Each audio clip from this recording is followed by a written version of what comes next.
টেকট্রনিক্স computer থেকে আমি সন্দীপ।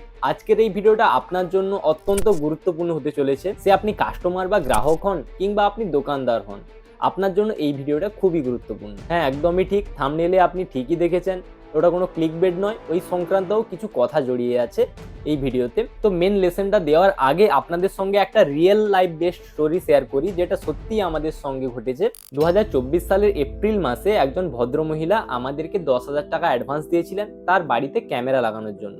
এখানে আমি কারোর নাম মেনশন করছি না, আমি জাস্ট স্টোরিটা তোমাদের বলছি, এ থেকে তোমরা কি শিক্ষা নিতে পারো। কারোকে পার্সোনাল ভাবে আমি অ্যাটাক করছি না এখানে। তো 2024 সালে এপ্রিল মাসে উনি পেমেন্টটা অ্যাডভান্স করেন 10,000 টাকা।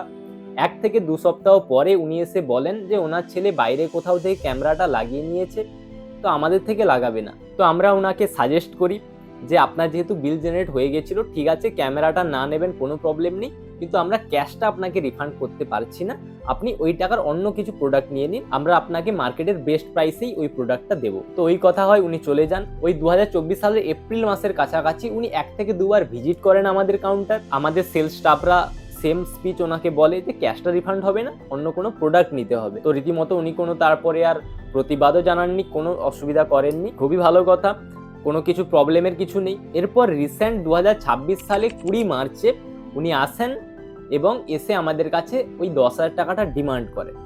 আপনারা বলবেন ব্যাস অসুবিধার কিছু নেই, উনি তো 10,000 টাকা দিয়ে গেছিলেন, ওনাকে রিটার্ন করে দাও। কাহিনীতে একটু টুইস্ট আছে। টুইস্টটা কি? উনি 24 সালে টাকাটা তো দিয়েছিলেন, কিন্তু তারই কয়েক মাস পর 2024 সালের নভেম্বর মাসে একজন আমাদের দেওয়া অরিজিনাল রিসিপ্ট দেখিয়ে ওনার ছেলের নাম করে পেমেন্টটা নিয়ে যায়। নভেম্বর মাসে তখন যে ছেলেটা এসেছিল, ছেলের পরিচয় দিয়ে রিসিপ্ট দেখায়। এখন উনি অস্বীকার করছেন যে ওটা ওনার ছেলে নয়, ওনার 2 ছেলেই তখন অন্যান্য কাজে ব্যস্ত ছিলেন, কেউই দোকানে আসার মতো সুযোগে ছিলেন না। স্থানীয় পঞ্চায়েত মহাশয় এবং একজন ব্যবসায়ী মহাশয় সঙ্গে এসেছিলেন। ঘটনায় আরো একটা টুইস্ট আছে, উনি যে এখন ক্লেম করতে এসেছেন, ওনার কাছে পেমেন্টের যে রসিদটা আমরা দিয়েছিলাম ওটাও ওনার কাছে নেই। এখানে দুটো কেস হতে পারে, এক, ওনার পরিচিত কেউ ওনার হারিয়ে যাওয়া রসিদটা নিয়ে আমাদের থেকে টাকাটা ক্লেম করে নিয়ে যায় 2024 সালে। সেকেন্ড, এটা হতে পারে যে উনি ফ্রড করছেন আমাদের সঙ্গে, অন্য কাউকে দিয়ে রসিদটা পাঠিয়ে টাকাটা নিয়ে নিলেন। আজ 2 বছর পর ওনার মনে পড়লো যে টাকাটা আমার নিতে হবে, টাকার আমার দরকার। তো এক্ষেত্রে আমরা তো পেমেন্টটা পে আউট করে দিয়েছি প্রপার স্লিপ দেখে, আমাদের তরফ থেকেও ফল্ট আছে। তখন গন্ডগোলের সময় আমাদের মাথায় নেই যে স্লিপটা আমাদের নিয়ে রাখতে হবে, না হলে পরে ক্লেম করতে পারে। বাই গড গ্রেস ওনাদের কাছেও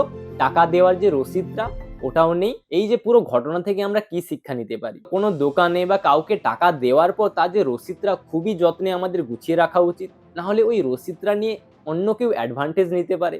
কারণ কোনো দোকান বা পার্সোনাল ব্যক্তি তো ব্যাংক নয় যে প্যান কার্ড আধার কার্ডের প্রুফ নিয়ে অন্য কাউকে পে আউটটা করবে। আর দ্বিতীয়ত, আপনি যদি দোকানদার হন তাহলে কারুর যখন পেমেন্ট রিটার্ন করছেন তখন পেমেন্ট দেওয়ার সময় যে রসিদটা আপনি কাস্টমারকে দিয়েছিলেন না, ওই রসিদটা কিন্তু মনে করে আপনি নিয়ে নেবেন, না হলে পরবর্তী পর্যায়ে আপনাকে ফেঁসে যেতে হতে পারে।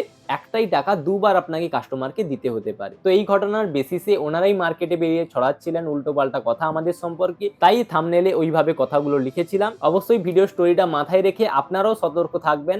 যদি আপনারা গ্রাহক হন তো আপনাদের যেন টাকাটা লসে না যায় রসিদটা হারিয়ে, এবং আপনারা যদি দোকানদার হন তবে অবশ্যই পেমেন্ট দেওয়ার যে রসিদটা, ওই রসিদটা অবশ্যই টাকা ফেরত দেওয়ার সময় নিয়ে নেবেন, না হলে আপনাদের কিন্তু একটা পেমেন্ট 2 বার করতে হতে পারে, আপনাদের বিশাল লস হয়ে যাবে। ভিডিওটা এখনো দেখার জন্য ধন্যবাদ। যদি ভিডিওটা ভালো লেগে থাকে লাইক করুন, আপনার বন্ধুদের শেয়ার করুন। আর হ্যাঁ, অবশ্যই আমি যা কিছু বললাম এটা সত্যি ঘটনা, আমরা কাউকে পার্সোনাল ভাবে অ্যাটাক করতে চাইনি, তাই কারোর নাম বা কোথায় এলাকা কোনো কিছুই ডেসক্রাইব করিনি। যদি ভবিষ্যতে কোনো প্রয়োজন পড়ে, ওনারা আমাদের সঙ্গে রাস্তাঘাটে খারাপ আচরণ করে, আমাদের নামে মার্কেটে বদনাম ছড়ায়, তো অবশ্যই তখন আমরা সমস্ত camera footage, video clip, voice recording সব কিছুই শেয়ার করব। তার আগে আমরা কাউকে ব্যক্তিগতভাবে সম্মানহানি করতে চাই না। ধন্যবাদ।